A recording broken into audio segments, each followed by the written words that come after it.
প্রশ্ন আসছে যে কাঁকড়ের মধ্যে চাল না চালের মধ্যে কাঁকড়। একথা সত্যি কথা। চাল ছিল, যোগ্য প্রার্থী ছিল, যোগ্য প্রার্থীদের মধ্যে নিশ্চিতভাবে মনিরুল বাবুরা ছিল।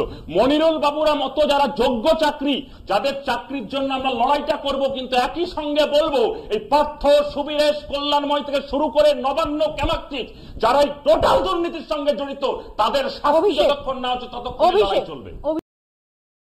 অ্যালবার্টের কাছে আসবো। অ্যালবার্ট, ইতিমধ্যেই আমরা দেখেছি যে মমতা বন্দ্যোপাধ্যায়ের নাম করে বিকাশ রঞ্জন ভট্টাচার্য তাকে নিশানা করেছেন, সুকান্ত মজুমদারকে নিশানা করেছেন, অভিজিৎ গাঙ্গুলিকে নিশানা করেছেন এবং নাম না করে একথাও বলেছেন শুভেন্দু অধিকারী সম্পর্কে। আমি সেটাই শঙ্কুর কাছেও আসবো যে 2016 মন্ত্রিসভায় যারা ছিলেন তাদের ভূমিকা খতিয়ে দেখা হবে এবং নির্দিষ্ট একটি জেলা থেকে সেখান থেকে সুপারিশ গেছিল সেটিও খতিয়ে দেখা হবে।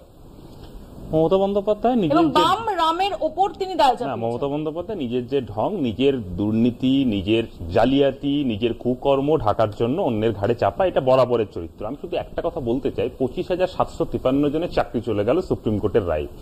ভয়াবহ, লজ্জা এবং যন্ত্রণার এই চিত্র বাংলা, যে এই চিত্র ভারতবর্ষের মানুষ বাংলার এই চিত্র এর আগে কখনো কি দেখেছে? বাংলার ত্রিপুরা, মধ্যপ্রদেশ, রাজস্থান বহু জায়গায় থাকতে পারে, বাংলার এই চিত্র ভারতের অন্য মানুষ কি দেখেছে আগে? এটা হচ্ছে আমার প্রথম প্রশ্ন। দ্বিতীয় কথা হচ্ছে, এটাকে লজ্জা কেন বলছি? মনিরুল বাবুর সঙ্গে আমি একমত। শিক্ষকরা সমাজ গড়ার কারিগর, তারাই আইনবিদ তৈরি করবে, ডাক্তার তৈরি করবে। কতটা প্রাতিষ্ঠানিক দুর্নীতি হলে একটা শাসক এই সমাজ গড়ার কারিগরদের মধ্যে দুর্নীতির মধ্য দিয়ে অযোগ্যদেরকে ইম্পোজ করে, এটা হচ্ছে বাংলার লজ্জা। যে বাংলার মমতা বন্দ্যোপাধ্যায়কে গর্ব মনে করি, মমতা বন্দ্যোপাধ্যায় কেন লজ্জা বলছি, আমি তিনটে কারণ বলবো এটা কেন প্রাতিষ্ঠানিক দুর্নীতি। এসএসসির দায় থাকতে পারত, মধ্যশিক্ষা পর্ষদের দায় থাকতে পারত, এডুকেশন মিনিস্টারের দায় থাকতে পারত। যে তিনটে সংস্থার সর্বোচ্চ যারা আছে দুর্নীতির অভিযোগে, তারা কেউ জেল খেটেছে, কেউ বেলে আছে।